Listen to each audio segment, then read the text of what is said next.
হাসতেছে। ওইটা যদি ধর্ম হয় তো এটা ধর্ম নয়? এটা হরিনাম কি আমাদের ধর্মের অঙ্গ? দুর্গা পূজা আমার ধর্মের অঙ্গ। তো দুর্গা পূজায় যদি আপনার মেয়েকে অর্ধেক পোশাক পরিয়ে নাচালে যদি ধর্ম হয়, তাহলে নামযজ্ঞের আগে ভাগবত কেন দিতে হবে? এটাও ডান্স শুরু করে দেবেন। তবে বলা যাবে না, আগামীতে তাও হতে পারে, বলা যাবে না। কারণ এখন নামযজ্ঞে ঢোল বাজানো হয় নামের আসরে। আর কি করা হয়? এখন ক্লাইনেট বাঁশি বাজানো হচ্ছে। কি আসছে না? আর কয়দিন পর বিয়ের ওই কিবোর্ড নিয়ে, এবং কিবোর্ড না শুধু আরো কিছু থাকবে নামযজ্ঞের সাথে। হ্যাঁ আসতেছে না? ওই যে বলছে আসতেছে। তাই কেবল কলির প্রকোপটা পড়ছে, আরো বাকি আছে। তাহলে সনাতন ধর্ম কিন্তু আপনাকে দেখুন কত বড় সভ্য, কত বড় সভ্য জাতি সনাতনী জাতি ছিল, এখন এই সনাতনী জাতি মেলচ্ছ হয়ে গেছে। তার প্রমাণ, নামযজ্ঞের আগে ভাগবত দিতে হয়। কেন দিতে হয় বলবো না? বলবো না? না থাক, আজকে বলবো না। তো ভাবছেন নাকি না বললে যাব? আমি কি না বলা লোক? এই পালপাড়া আজকে, এই গঙ্গারামপুর পালপাড়ার লোক নয়, শুধু দূরের লোক যারা আসছেন, যদি আজকে শুনতে না চান বাড়ি গিয়ে বলে আসবো, তবু বলবো। না বলে যাবার জন্য কি গৌরহরি আমাকে পাঠিয়েছে নাকি? আমাকে বলবার জন্যই পাঠিয়েছে। তাহলে শুনুন, আপনাদের আশেপাশে চাষি জমি আছে তো? তাই আজকে এই সন্মুখে যারা, এই যে এবার কিন্তু রসুনে ভালো দাম হয়েছে, 10,000 টাকা মন, জানেন তো? এই জানেন না আপনারা? এবার জানার কথা বলি, এবার কোন গাল শুনবো? আজকাল তো মুসলমানের চেয়ে হিন্দুরা পেঁয়াজ রসুন বেশি খায়। পেঁয়াজ রসুন এই হিন্দুর জ্বালায় এখন মুসলমানরা কিনবার পারে না, তাই তো? কি বাবা মুসলমান বাবারা বলুন, ঠিক করে বলুন। এই যে আপনাদের ট্যাকেরাটে, এই দক্ষিণা নমোয়ার এই ট্যাকেরাটের শাহামশাইরা যে কয় কেজি পেঁয়াজ কেনে আর রসুন কেনে বলেন দিয়ে, এই হালদার, এই হাওলাদাররাও এতগুলো পেঁয়াজ রসুন কেনে না। আমি নিজে দেখছি খালোই ভরিয়ে, এই ব্যাগ ভরিয়ে কিনবার। আমি একেবারে সত্যি কথা আজকে বলে যাবো। আচ্ছা, এই যে দেখছেন, আপনি বললেন কম কেনে, রাধে রাধে, কায়দা বাড়িয়েই যাবে আজকে। সত্যি কথা বলে দেবো, গোপন তত্ত্ব ফাঁস করে দেবো, যা হবে। তো এইবার রসুন যখন 10,000 টাকা কিলো হয়েছে, এই রসুনটা এখন ওই যদি জমি পরিষ্কারবিহীন নোংরা জমিতে রসুন বুনালে কি যত ভালো দামি টাকা দিয়ে কিনেন না কেন, পেঁয়াজের দানা যদি 25,000 টাকা দামের কিলো কিনে বুনান, যদি কচুরি পানার মধ্যে বুনিয়ে দেন, আপনার কি পেঁয়াজের দানা গজাবে? হ্যাঁ সত্য কথা বলেন, গজাবে? তাহলে নাম যজ্ঞের আগে ভাগবত। এই ভাগবতটা হচ্ছে কি জানেন? বীজ ফেলার আগে পাত্রটাকে পরিষ্কার করা। বীজতলা বীজ ফেলার আগে পাত্রটা যেমন পরিষ্কার করলে, জমিটা পরিষ্কার না করলে যেমন ভালো কোনো বীজ ফেলা যায় না, ফেললেও সেটা যেমন ঘরে আনা যায় না, তা নষ্ট হয়ে যায়। হরিনাম দেওয়ার আগে যদি এই দেহটা শুদ্ধ না হয়, দেহটাকে যদি আবর্জনা থাকে, ওই হরিনাম কোটি কল্পকাল করিলেও কোনো ফল দর্শিবে না।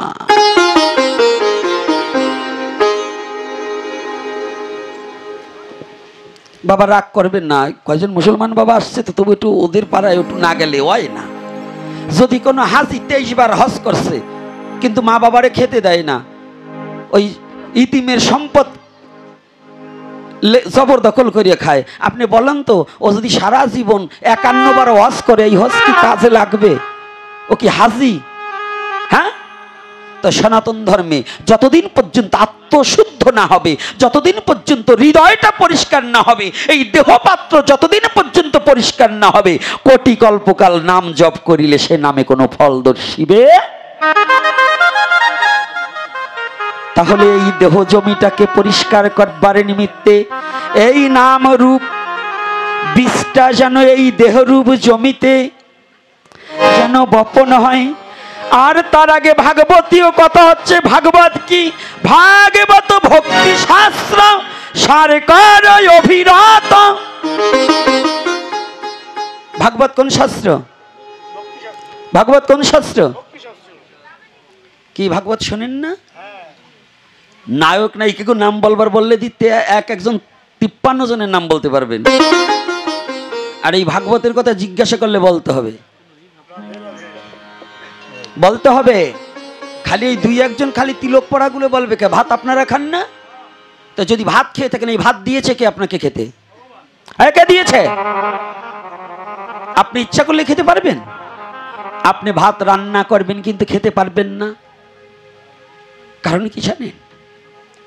রান্না করেছেন, ভাত বাড়তে গিয়েছেন, ভগবান কৃপা করে প্যারালাইসিস বেদি দিয়ে হাতটাকে অবশ করে দিয়েছে, আর ভাত মুখে যাবে না। তাহলে খাবার মালিক আপনি না, খাওয়াবার মালিকও আপনি না। একমাত্র আমার মুখে অন্ন তুলে দেওয়ার একমাত্র অনাদির আদি গোবিন্দ সর্ব কারণের কারণম, তিনি ভিন্ন আমাকে কেউ অন্ন দান করিতে পারে না। তাহলে তিনি যদি অন্নদাতা হন, তাহলে তার নামটা যদি আমি ভুলে যাই, তার নামটা যদি আমি মনে না করতে পারি, তাকে যদি স্মরণ না করতে পারি, তাহলে আমি পৃথিবীর মধ্যে সর্বশ্রেষ্ঠ বেঈমান। যে আমাকে অন্ন জুগালো, যে আমার বদনে খাবার তুলে দিল, যে আমার জন্য ফলে ফুলে বিশ্ব ব্রহ্মাণ্ড সৃজন করিল, সাজিয়ে রেখেছে, যে গোবিন্দ আমার চলার জন্য, পৃথিবীতে আসার জন্য একজন বাবা দিয়েছে, একজন মা দিয়েছে। এই পৃথিবীতে যে গোবিন্দ আমাকে মাতৃগর্ভে আহার জুগিয়ে দিয়েছে, প্রাকৃতিক জগতে একটা ঘরে যদি সূর্যের আলো প্রবেশ না করে, সেখানে অন্ধকারে থাকে, কোনো কিছু দেখা যায় না। আর মাতৃ জঠরে তো কোনো জানালা নেই, কোনো দরজা ছিল না। ওই মাতৃ জঠরে আমাকে কে আলোর সন্ধান দিয়েছিল? কে দিয়েছিল মা? ও বাবা, কে দিয়েছিল? একমাত্র অনাদির আদি গোবিন্দ। তিনি আমার জন্য পৃথিবীর সমস্ত কিছু সৃষ্টি করেছে। আলো, বাতাস, চন্দ্র, সূর্য, জল, গ্রহ, তারা, নক্ষত্র আদি যাহা কিছু সৃজন করেছে, আমার গোবিন্দ আমার জন্য সৃষ্টি করেছে, যেন আমার কোনো কিছুতে কষ্ট না হয়, আমার কোনো কিছুতে দুঃখ না হয়। তাহলে আমার গোবিন্দ যদি সমস্ত কিছু আমাকে দিয়ে থাকে,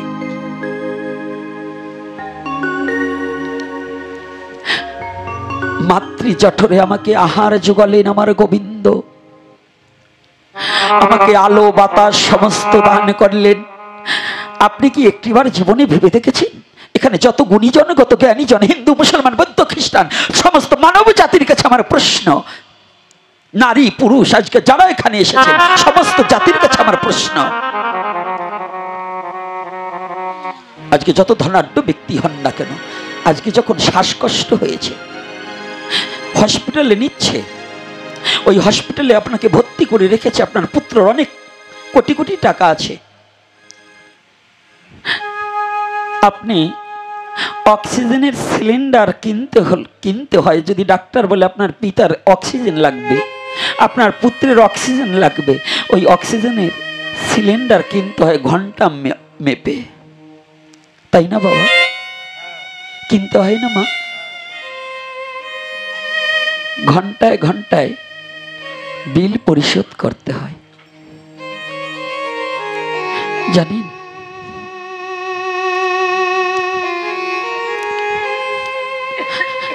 প্রাকৃতিক জগতে কিছু সময়ের জন্য বেঁচে থাকার জন্য একটু অক্সিজেন দিয়েছে, তার জন্য বিল পরিশোধ করতে হয়।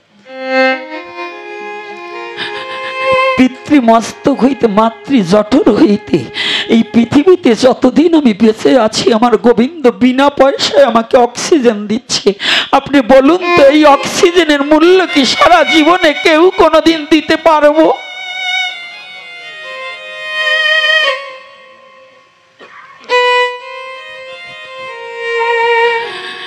জীবনে কি আমার গোবিন্দের এই অক্সিজেনের মূল্য দেওয়ার মতো একটা ব্যক্তি এখানে দাঁড়িয়ে বলতে পারবেন? পারবেন না। কিন্তু এত কিছু আলো বাতাস অক্সিজেন এত কিছু দান করার পরেও আমার গোবিন্দ আমার কাছে কোনোদিন কিছু চায়নি।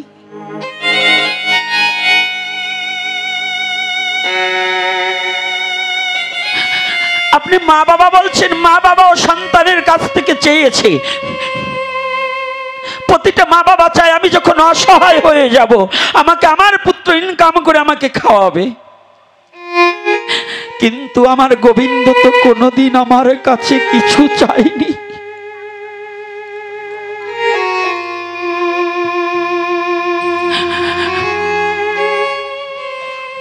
কোনোদিন কিছু চাইলেন না, কিন্তু আমি কি কোনোদিন কিছু দিতে পেরেছি?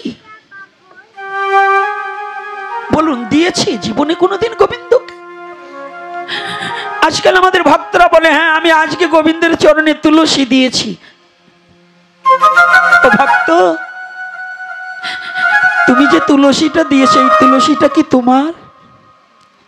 এই তুলসীর জন্মটা সার্থক, বৃক্ষ হয়ে জন্মগ্রহণ করেছে, তবু তার পাতাটা আমার গোবিন্দের চরণে লেগেছে। তুমি বৃক্ষ থেকে একটা পুষ্প চয়ন করেছ, ওই পুষ্পটাও তোমার নয়, ওই পুষ্পটাও বৃক্ষ জন্ম ধন্য হয়েছে, তার বৃক্ষ থেকে একটা পুষ্প আমার গোবিন্দের চরণে লেগেছে।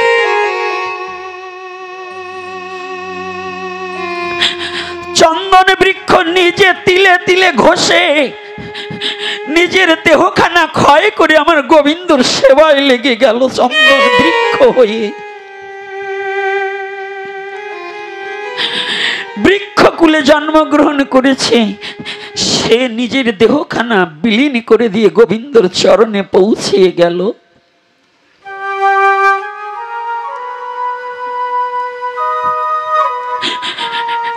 গঙ্গার জল সেও চন্দনের সাথে গোবিন্দর চরণ পেয়ে গেল।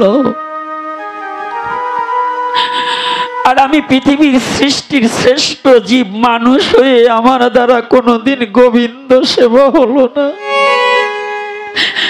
আমি আমার গোবিন্দকে কোনোদিন সেবার যোগ্য হলাম না, আমার দেহ দ্বারা গোবিন্দ সেবা হলো না।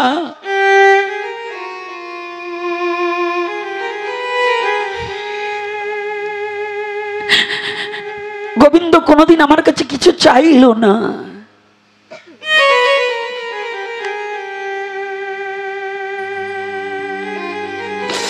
একটিবার জীবনে নিজের বিবেকের কাছে প্রশ্ন করুন তো, আমি তো মানুষ,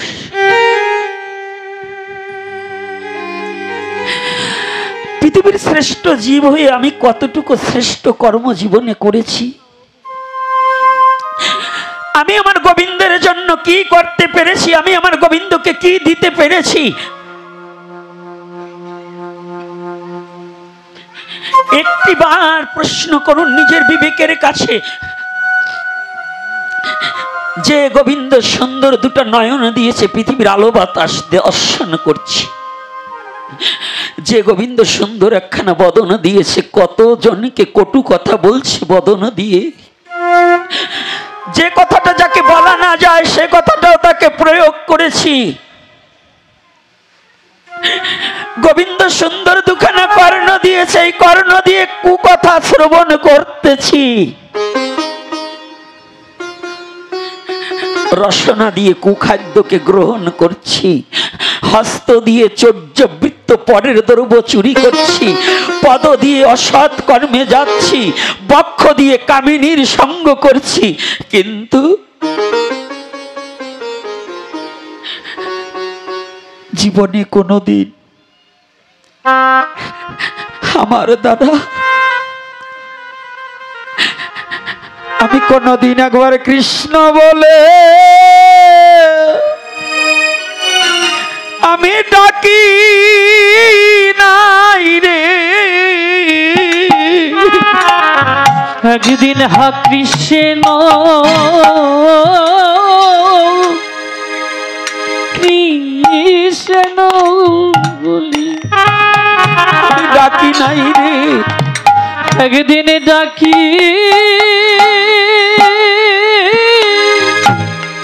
ডাকি না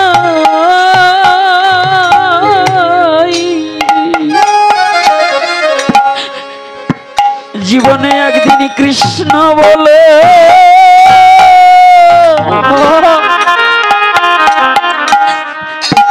আমি ডাকি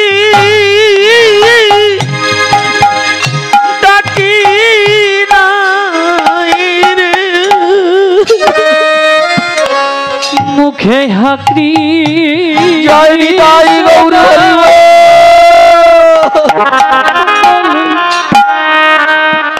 একদিন ডাকি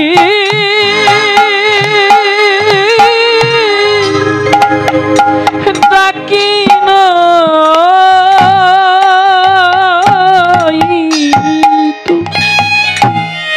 রে আমার দিনার দিনে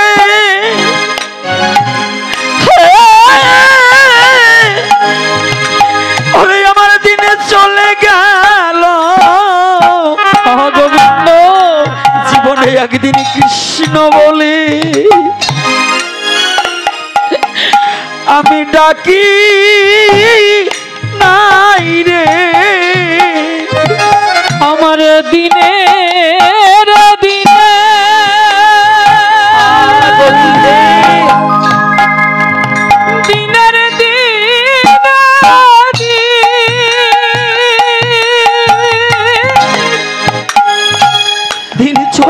চলে গেল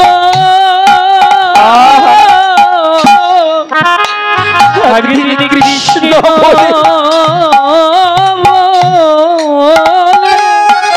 জীবনে ডাকি নাই রে আমি ডাকি ডাকি নাই তো বলো কি হবে যে আমার গতি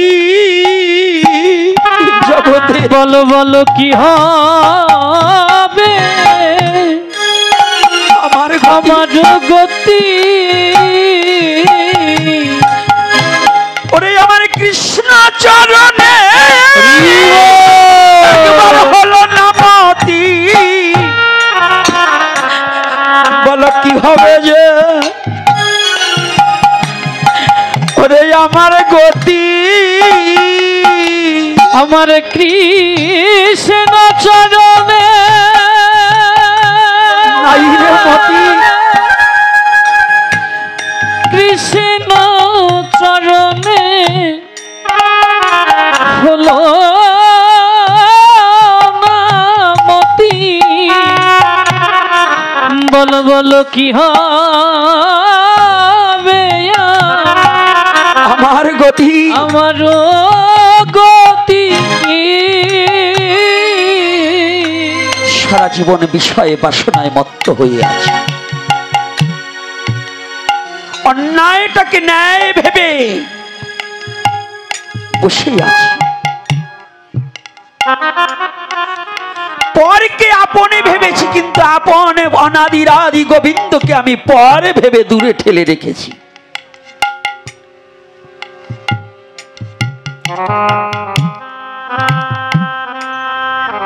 আমি কোনদিন নয়ন গঙ্গা মন তুলসী আর ভক্তি চন্দনে মিশ্রিত করে কোনদিন আমার গোবিন্দের চরণে দিতে পারি না দিতে পারি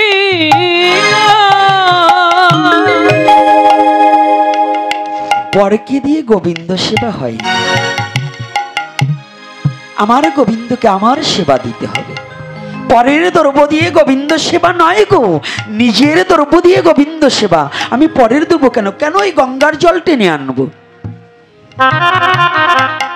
ওই গঙ্গা যমুনার জলে কখনো গোবিন্দ সেবা নাহি মিলে নাহি নয়নে গঙ্গা যমুনার জল বিনে কি কৃষ্ণ মিলে কৃষ্ণ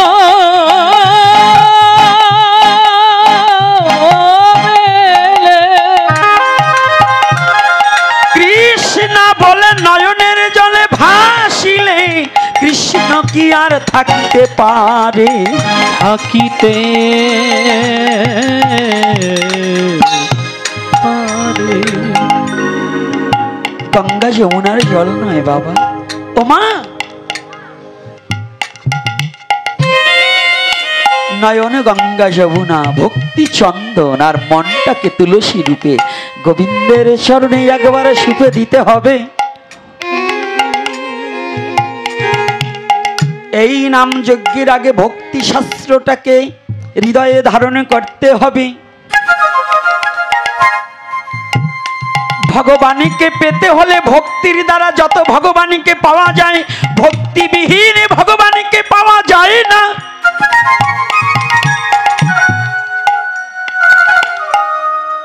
যত ধনাঢ্য ব্যক্তি হোক, যত ধনী হোক, যত জ্ঞানী হোক, জ্ঞানের দ্বারা ভগবানকে পাওয়া যায় না, ধনের দ্বারা নয়। ধনী জ্ঞানী কখনো ভগবানের সন্ধান পায় না, ভগবানের সন্ধান পায় একমাত্র তার প্রিয় ভক্ত। ভক্ত মূর্খ থাকুক, অশিক্ষিত থাকুক, ভক্ত ভিখারি থাকুক, তার ভক্তি থাকিলেই ভগবানকে পাইবে। ভক্তি নাই যারে, ভগবান তারে কোনোদিন থাকে না। কি থাকে? ভগবান কার? ভক্তি আছে যার। ভগবান কার গো? যার ভক্তি আছে। তাহলে ভক্তি কোথায় পাবে গো? চাল ডাল চিনি তরকারি বাজারে কিনতে পাওয়া যায়, যায় কি না? আজকে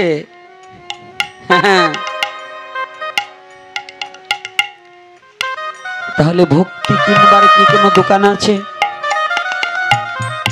যদি ভক্তি কেনার দোকান থাকতো তাহলে ধনী জ্ঞানী ব্যক্তিরা বাজারে গিয়ে ওই ভক্তি ধনী কিনে মহাধনী হয়ে যেত, তারা ভগবানকে টেনে নামাতে পারত। পেত? শাস্ত্রে কোথাও লেখা আছে কোন রাজা ভগবানকে জোর করে ভগবানকে আনতে পেরেছে? সে ধনীর নয়, জ্ঞানীর নয়, আমার ভগবানে কাঙালের হয়। কোন কাঙাল? আমার ভগবান। জগতে যদি কোনো কৃষ্ণ কাঙাল হয়, যদি কৃষ্ণ কাঙাল হয়ে দুহাত উঁচু করে দিয়ে ভগবানকে ডাকিতে পারে, আমার ভগবান তার হয়ে যায় বিশ্ব চরাচরে।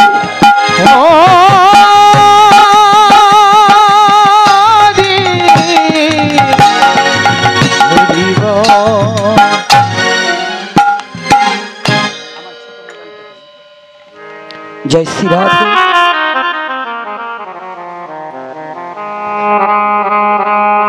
এই বিশ্ব চরাচরে ভগবান তার হয়ে যায়। কার হয়ে যায় গো? ভক্তির কাছে ভগবান পরাভূত হয়ে যায়। হ্যাঁ, ভক্তিবিহীন ভাবে দুর্যোধন ভগবানকে চেয়েছিল আটকাতে, কিন্তু খেয়েছে ভগবান। এই যে আপনারা না ভাবেন কি পোলাও চালের খিচুড়ি করে দিলে আর পুষ্পন্ন রান্না করে দিলে ভগবান বুঝি আমার ঘরে বাধা থাকবে। এই যে কিছু কিছু প্রসাদ বুঝি লোক হয়েছে না, এই 13 দিন ধরে নিরামিষ খাওয়া দিয়ে ওনাকে গল্পের চোটে আর টেকতে পারি না। রাগ করবেন না, সুদের ব্যবসা ছাড়ে না, অকাম ছাড়ে না, আবার প্রসাদ বুঝিয়ে গল্প দেয়। আজকে আমি 13 পদ রান্না করি ভগবানকে দিছি। ওরে দিদি আসবো কি করে, সেই সকালের থেকে খালি রাঁধতেছি রাঁধতেছি রাঁধতেছি। ওরে গল্প রে। 1.5 টাকার মুরগি ডাক দিতে চাও পাহাড়ে যাইয়ে না? বেটারা সারা জীবন সিদ্ধ খেয়ে ভগবানকে পায় না, সিদ্ধ পুরা রুটি দিয়ে ভগবানকে পেতে পারে না। আর তুমি 13 পদ রান্না করার সময় পাও কোথায়? এত ছানার ডালনা, হ্যাঁ ধোকা, তুমি দিচ্ছ খাচ্ছ ধোকা, পাবা ধোকা। আগে খেতে শিখতাম না, ওই যে এই জমকলেরা শনি গোজালায় আমার তাই খাওয়া শিখেছে, বুঝলেন তো? গেলেই খালি ধোকা দাও। ওরে বাবা, আবার আজকাল কি জানেন, ওতে হবে না। আজকাল আবার জন্য কি কয়, শিখের ওই না শিখের ভিতর পড়ে নমো, মনে থাকে না, বুঝবেন তো? ওই গেছিলাম টর্কিতে পাঠ করতে, তো পাঠ করতে গেলে পরে আমারই নিজের এক শিষ্য মেয়ে বলছে, বাবা কি আজকে একটা খাওয়াবো। কি খাওয়াবি মা? সে প্রসাদ বুঝি। তা গেছে ওই সয়াবিন আছে না, সয়াবিন যেন ওই চিকন চিকন ওই বাঁশের ডান্টি কাটি ঢুকোই দিয়ে তার ভিতরে কী দিয়েছে তা কবার পারি না। ও তো রান্না করে আনছে। হ্যাঁ, এখন আমার তো ঠিক ভগবানরে দিয়ে আমার দেশে, এখন ও দেশে ভাবছে যে বাবার জন্মে খাইনি, খাওয়াবো জন্মের খাওয়ানো বেশি করিয়ে দেশে। কিন্তু বাবা একটা মুখে দিয়েই আমার কাজ হয়ে গেছে। ও যখন ওটি ধরে মুখে দিছি, আমার আর একটা মনে পড়ছে, আমার কাম হয়ে গেছে। যাও একটু খাইতে, মই যখনই ওই স্মরণ পড়ছে আসতে থুয়ে দিছি। তা আমি জিজ্ঞেস করছি, মা কয় ওইয়ের পরিবর্তে এই বাবা এটা নিরামিষ ভাবে। আমি বলি, ওরে হারামজাদারা রে, যদি ওই সাদিতের মুখে থাকে তাই নিরামিষ বুঝি হইছিস কেন? বৈদিক মাছ, বৈদিক মাংস, বৈদিক অমক, ওরে বৈদিক রে, যদি জিভার ওই লালসাটাই না তাকে ত্যাগ করতে পারো তাহলে কোনো লাভ নেই। খাও তা ভালো, কিন্তু ওই যে ওই পরিবর্তন করে খাওয়া ভালো না। তো এই জন্য এই যে আমাদের যে অহংকারটা আসছে না, আমি ভগবানের অনেক সেবা দিয়েছি, আমি এই রান্না করেছি, এইগুলো যদি মনে ভাবা হয় তার ভগবান সেবা হবে না। কি বলতে হবে? ভগবানকে 56 ব্যঞ্জন রান্না করে দিয়েও বলতে হবে, ভগবান তোমাকে জগতে আমি কিচ্ছু দিতে পারিনি। 56 ব্যঞ্জন রান্না করে দিয়েও নরোত্তম দাস ঠাকুর মহাশয় এত পদ যোজনে করে সীতা ঠাকুরানীর সেবার বর্ণনা করলেন, করেছে না? ভোগারতিতে কি লাস্টে কি বললেন? নাহি জানি পরিপাটি, না জানি রন্ধন, সুখা রুখা এক মুষ্ট করো হে ভোজন। নরোত্তম দাস ঠাকুর মহাশয় তার আক্ষেপ দিলে কত চমৎকার কথা বললেন। আর আপনি ওই যে কথাটা বলছি, কথাটা একটু ভেবে দেখুন, কিচ্ছু না দিয়ে গল্প ফুটাচ্ছেন। আবার এই যে আমাদের এই যে রাগ করবেন না, এই ইদানিং আবার এই আমাদের নমসূত এলাকায় যারা আছে না, খালি আগে ভোগ লাগাই বেরিয়েছি, তো এখন ভোগটা একটু কাটছে আমার কপালের। আগে ভোগ ছিল বেশি, মানে পরের বাড়ি ওই খিচুড়ি খাইতে যাইতেন, যাইয়ের কটা খেসারির ডাল বাইর করে দিয়ে খিচুড়ি রান্না করি, কয় গোসাই ভোগারতি কীর্তন করতে হবে, কিন্তু ভোগারতি গাবেন। আমাকে অমক অমক গোসাই ভোগারতি গাইতো। তো গেছি, এখন ভোগারতি গাবো কেমনে? তখন তার এত বুঝি নেই, ওই পরের বাড়ি 100 কেজি চাল আর 5টা টাকা এই আনতে হবে কি করিয়ে, তখন বুদ্ধি ছিল এইটে, যা বলস তাই গাবো। এখন ভোগারতি গাইতাম কি, দধি দুগ্ধ ঘৃত ছানা আরো লুচি পুরি গাইতাম না কি বাবারা? আপনি এই যে আমার কীর্তন নিয়ে বাবারা আছে, তাই তো এই কি ছিল কিনা বলেন? দেখা দধি দুগ্ধ ঘৃত ছানা আরো লুচি পুরি আনন্দে ভোজন করে। আর আমি যাইয়ে দেখি এখন বর্তমান ভোগারতি কি জানেন গাইতেছে, দধি দুগ্ধ ঘৃত ছানা আরো লুচি পুরি মরিও রে, দধি দুগ্ধ ঘৃত রাধে আরো লুচি পুরি। দরজা খুলিলে দেখি পাতলা খিচুড়ি, ভজ ভক্ত বৎসল ওরে ভোগারতি রে, পাতলা খিচুড়ি রান্না করে ভোগ দিয়ে ভগবান রে খালি ওই ঘন্টা বাড়িয়ে কয়ে আমি দিছি কি পাতলা খিচুড়ি দিয়ে মিথ্যে কথা কোয়ার জম বলে কিনা বলুন? কি কীর্তন বাবা? এখন কোথাও যা না দেবে ওই গাবেন না, ভোগারতিতে দিবার পারো না, আসলে ভগবানের লোভ দাও কেন? কি দেয় না এরকম? হ্যাঁ, আপনারা বুঝবেন না, ওই কীর্তনীয়রা জানে আর সাধুরা জানে। এমন এমন কর্তাকে বাড়ি গেছি, 5 পদের বাজাও দেয় না, আবার ভোগারতি গাইতে হবে। এখনই বুদ্ধি করছি, আমার নিতে হইলে আগের দিন নেবা, পিঠে পায়েস করবা, তারপরে ভোগারতি গাবো নয় গাবো না, তাতে ভগবানের হবে আমারও হবে। হ্যাঁ কি মা, ঠিক আছে না? ঠিক তো আছে। পান অত খাওকে, এই আসলে সে পান খাও কেন? এই একটু ছাড়া যায় না, আর এই যে সারিন্দে বাজানো একটু ছাড়া যায় না, এইগুলো ছাড়ো, একটু ভগবানের নামের প্রতি রুচি করো। এই জিহ্বাটাকে ওই বাজে আসক্তি থেকে উদ্ধার করে ভগবানের প্রেম সেবায় নিযুক্ত করো, প্রেম সেবায় নিযুক্ত করো। যে জিহ্বায় হরি নাম হয় সে জিহ্বায় কখনো নেশা হতে পারে না। যে রসনায় হরি নাম উচ্চারণ হয় সে জিহ্বায়, সেই রসনায় কখনো পান, বিড়ি, সিগারেট, গাঁজা, মদ এবং তামাক খাওয়া চলে চলে কি? মাথার কাপড় পরিয়ে যাচ্ছে কে? হুশ নাই না? কিন্তু গুড়ায় জল দেবো না, গুড়া চেনো তো তোমরা? আমার মা, তোমার মা আমার কি হয়? হ্যাঁ দিদিমা। তোমরা আমার মা হলে তোমার মা আমার দিদিমা হয় না? ওই বুড়িদের উপর যাবে কিন্তু কোপ। তাই যদি নিজের মারে অসতী বানাতে ইচ্ছে না তাই তাই মাথা ঠাতা ডাইকে বসো। আর যদি নিজের মারে অসতী বানাতে চাও, পাবলিসিটিতে দিয়ে দেবার চাও, তাহলে কিন্তু খবর আছে। জয় নিতাই গৌর হরি বল। সব জায়গায় বোঝেন না ভাবে, খালি আমাকেও দিয়ে চাপানকে। আপনারা বউ সোজা করতে পারেন না, যোগ্যতা নাই। গুসাইরাই যদি পরের মেয়ে ছেলে সোজা করবে তা আপনারা বিয়ে করছেন কেন? গুসাই হয়ে যান। কথাটা বোঝেন না? যার যার নিজের সহধর্মিনীকে নিজের স্ত্রীকে যে পুরুষ কন্ট্রোল করতে পারে না, ও তো হিজড়ে আমার খাবিটা, ওর বিয়ে না করাই ভালো।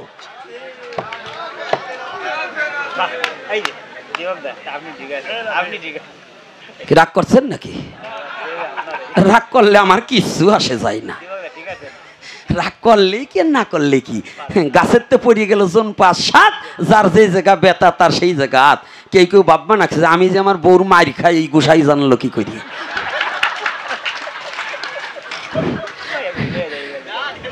তাই তো।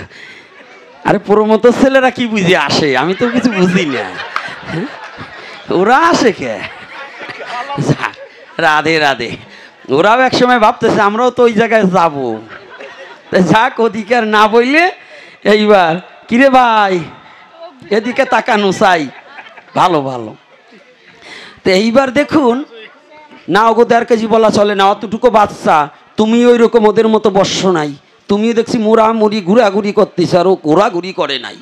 তো তোমার চেয়েও ভালো আছে না। আমি আমার এই বাবারে বলছি, আপনাকে বলি নাই। আপনারও দোষ আছে, ধুতি পরা দেখি নাই। আমার দোষ সারাতে পারবেন না। তা যাক, ও দেখে বলবার চাইছিলাম না, তবু বাবা তো একটু না বললে তো হয় না। কারণ ছেলে যদি বাবাকে লজ্জা না দিয়ে পথে না আনতে পারে, অন্য লোকে বলবে কেন? আমার বাবারে আমি বলবো, অন্য লোক দেখেন মার খাওয়াবো। তো এই জন্য আমার বাবাকে একটু লজ্জা দিই, যাতে এরপরে যারা একটু বয়স্ক আছেন একটু ধুতি টুতি পরা শেখেন। ছেলে মেয়ে বিয়ে দিয়েছেন, এখনো পেন্টুল পরা স্বভাব যায় নাই। তাই যাক, এইবার দেখুন এই যে শ্রী অঙ্গনে আগামী দিন সুপ্রভাতে হরিনাম হবে, তাই তো হবে না? তাহলে আপনাদের বুঝতে আর বাকি নাই ভাগবত দেওয়ার কেন প্রয়োজন। তাই কি প্রয়োজন? ভক্তি না থাকলে ভগবানকে পাওয়া যাবে না। আর এই ভাগবত কোন শাস্ত্র? ভক্তি শাস্ত্র। ভক্তি শাস্ত্র। তাহলে ভাগবত কি আলাদা কোনো ধর্ম? হ্যাঁ, ভাগবতের একটা ধর্ম আছে আলাদা। আর এই ভাগবত গ্রন্থ কোথা থেকে আসছে? সেটা হচ্ছে বেদের পরিপক্ক ফল। সেটা কি? বেদ নিগম কল্পতরু বিগলিত ফলম। বেদের পরিপক্ক ফলটার নামই হচ্ছে ভাগবত। ভাগবত। মানে জোর করে পাকানো নয়, জোর করে পাকানো নয়, ফরমালাইন দিয়ে পাকানো নয়। এটা বেদ বৃক্ষ, বেদ মাতা করুণা করিয়া তার পরিপক্ক ফল প্রেম ফলটাকে ভাগবত রূপে ভক্তি স্বরূপ ইনি দান করে জগৎ জীবকে আস্বাদনের জন্য দিয়ে দিলেন। আর সেই ভক্তি ফলটাকে সঞ্চয়ন করতে হবে কোথায়? আপনাদের শাড়ি কেনার মার্কেট আছে, শাহাবুদ্দিন কমপ্লেক্সে গেলে অনেক ভালো ভালো দামি দামি 1.5 টাকার মাল 6 টাকা নেবে, কারণ ওই দোকান ভাড়া তো আপনাদের উপর দিয়ে উঠাবে। কি অন্য জায়গা একই মাল একই কোম্পানি, ওখানে ওই নিচের তো উপরে দাম বেশি। জানে ওই উপরে যারা যায় তারা কুমা পাত্র নয়, তো ওদের কাছে তো একটু কষাইয়েই নিতে হবে, হবে না? দোকান ভাড়া, কারেন্ট বিল, কর্মচারী বিল আছে না, ওইটা কষাই রাখতে হবে না? তাকে একটু ভালো করে শুনবেন। কিন্তু এই ভক্তি কোন বাজারে পাবেন? পেয়েছেন কেউ কোনো বাজারে? ও মায়েরা কিনেছেন? সাধুর বাজারেও নয়। আজকাল সাধু কে রে?